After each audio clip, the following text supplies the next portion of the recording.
students, my name is Mandakini Sudha. I am going to discuss the topic structure of an atom. Before discussion of this topic, structure of an atom, we must know about an atom. What is atom? So we can say that an atom is the smallest particle of a matter. Then what is matter? Matter, everything we see around us are called matters. And every matter is made up of something.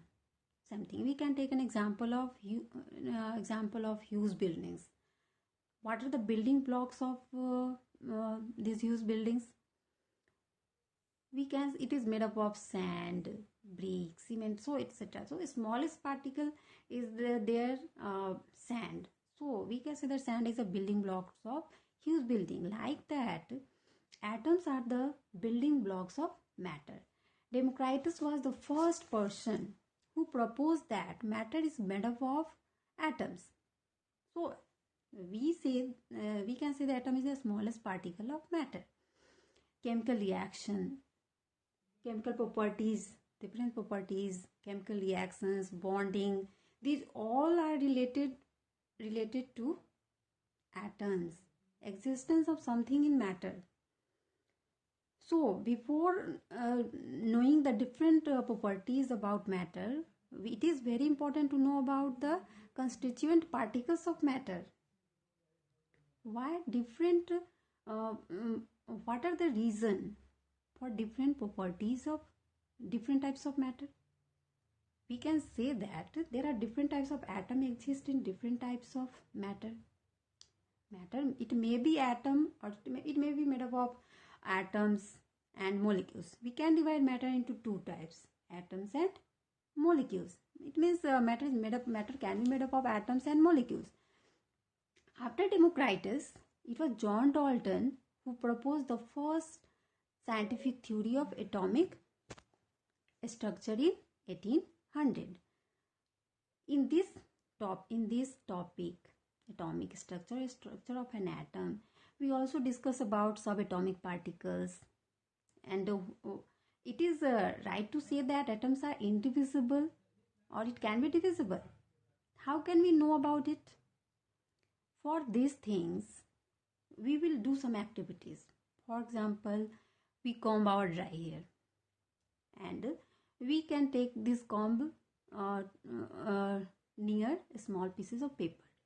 Second activities will be we can rub a glass rod with silk cloth, and then bring this glass rod near the inflated balloon. What will happen?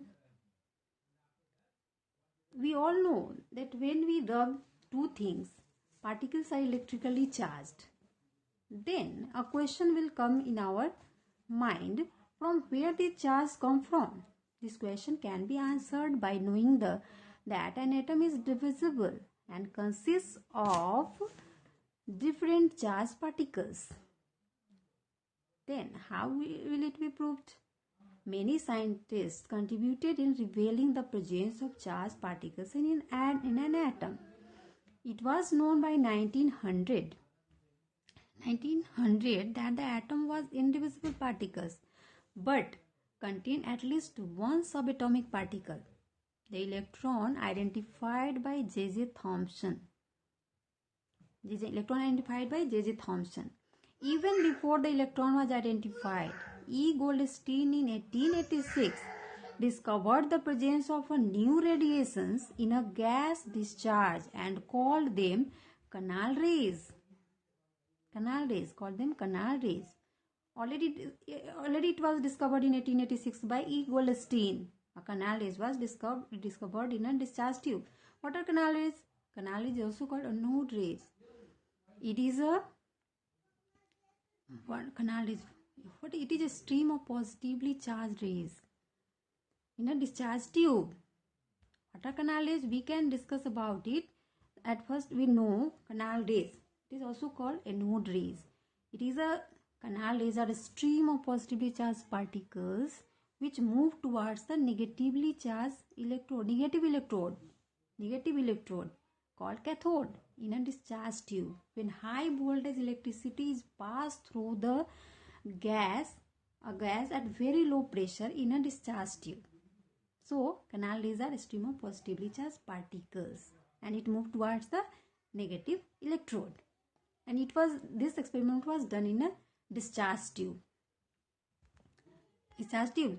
So these are canal rays, and so at this point, J.J. Thomson was discovered electron in 1900. Before this discovery, in 1886, E. Goldstone also discovered a positively charged particle that in a canal rays. So this experiment says that there must be a subatomic particles. So there must be some atomic particles exist. It says that